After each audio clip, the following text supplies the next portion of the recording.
All right, thanks for tuning in. Today we're going to talk about the ambush line of hoop nets. We're going to start at the bottom and work our way to the top, or start at the top and work our way to the bottom, depending on where you're at your level of hoop netting.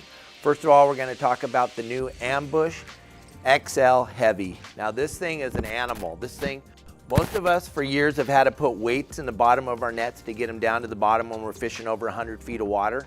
Well, the guys at Promar have come up with the most phenomenal design. This thing right here, this thing by itself weighs 14 pounds. This is a big piece of metal right here. This thing's gonna sink like a boulder right to the bottom. You're not gonna have to put any weights on them. You're not gonna have to worry about that anymore. This thing's ready to go. If you guys are fishing in the deep water, the new XL Heavy is gonna be your go-to ambush net. Next, the Ambush XL. This is a phenomenal net, giant opening at the top, much bigger than the original Ambush. This is gonna be for those of you with enough deck space that can handle these XL, because like I've always said, I've never had enough of anything, and I've never had enough of an ambush net.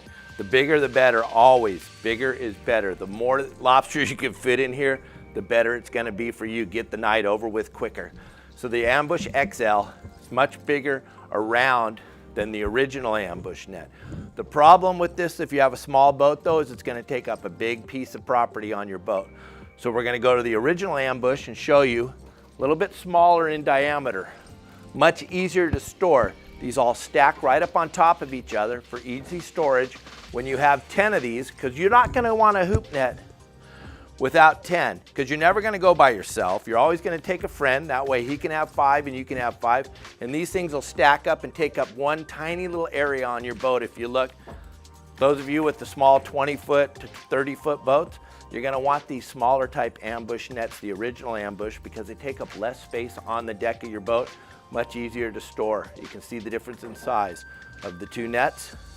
And then we got the heavy duty, this XL Heavy for fishing deep water on the bottom. I just went through the whole line of ambush nets. If you want to get more technical and get more precise on how to hoop net in Southern California, check out my website at yoursaltwaterguide.com, and you can check out the full line of ambush nets there, and you can see exactly how we use them, where we use them, how we set them up, and how we get them down to the bottom. Check out yoursaltwaterguide.com.